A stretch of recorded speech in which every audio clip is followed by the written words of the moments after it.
we're going to do a draft of just weird things that happened last night, because last night was a weird game. I'll go first. I'll start. You didn't look at any of the prep for the show. No, I didn't. I got all but you know where I'm starting? Show here. You know where I'm starting is in the crease, Chris. With my number one pick, I'm going with Spencer Martin letting in 4 goals and what was it, like 8 shots in the first period? Yeah, something like that. And those weren't, like a lot of the goals that Thatcher Demko was letting in this season. Hell, even Spencer Martin, you were kind of like, okay, well, that's not really on him. That was a defensive structure in front of him. But one of those was low danger. One of them was medium danger. The 2 high danger ones, like, again, hard to stop, but Spencer Martin stops a lot of those. And hey, look at the other end of the ice. Sam Montembeault, remember that name? I think he had a really good performance against the Canucks in the past as well.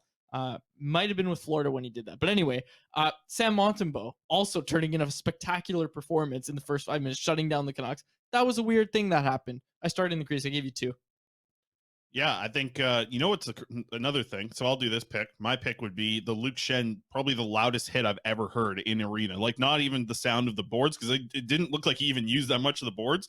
The body-to-body contact that he had on Slavkovsky was ridiculous. That was like the loudest thud that I've heard from like 2 bodies hitting each other in a hockey game. And that happened so early that it was kind of almost forgotten about. And also wasn't even registered as a hit, because it was an interference penalty. It was an interference penalty, so it wasn't registered for a hit. Luke Schenn, who felt like he was throwing the body around with a couple of massive hits, finished the night with just 1 hit on the night, according to the stats. So not good for Mr. 3000. He'll get 11 tomorrow. Forward. Yeah, that's the thing. I found it funny the other day when we were asking all the players about Luke Schenn becoming the all-time leader, and they're like, yeah, we've been bugging him to try and get 12 hits or 18 hits in a game to like just get it out of the way. So yeah, I think it was Miller that was like, if he gets under 10, we all tell him he's gone soft or something. Yeah, and I see it in the chat there from Liam. Now that I've jumped in the chat, everyone is mad about the aspartame. What if it's not aspartame? Could be something else. Yeah, I mean, that was I don't know if that was an interference call. No. And then what's this Wi-Fi guy? I can't pronounce his name, but he came off the bench to fight Luke Schenn. I feel like that's an automatic 10-game suspension, but it didn't happen last night. Like he did technically like have a change. Like I think the play might have still haven't been whistled down yet, but he came off the bench to fight Luke Schenn, which is a 10-game suspension. No, I think it's a 10-game if you come off. I also don't know the rule that well. Okay. I think it's a 10-game if you come off and you're like the 6th man on the ice. Okay. Right? Something like that. Can I one thing from the game, we get this up, Alex, the heat map. The Canucks did a good job of getting to the net. We talked about it yesterday on the show, how much I think they've struggled at just getting towards the net. The Canucks did a good job of that last night. They got a lot of their shot opportunities from in close, real close to the crease.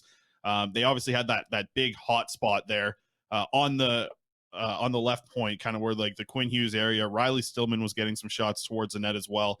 We saw quite a bit of that throughout the game. But it felt like the Canucks were actually getting in tight, getting into the net. So that was a good little performance from the Canucks when it came to that. Showed to a natural stat trick for this one.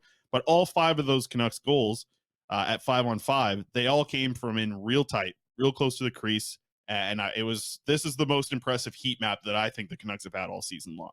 Yeah, absolutely. Not at defending, because the Canadiens were all over their net as well.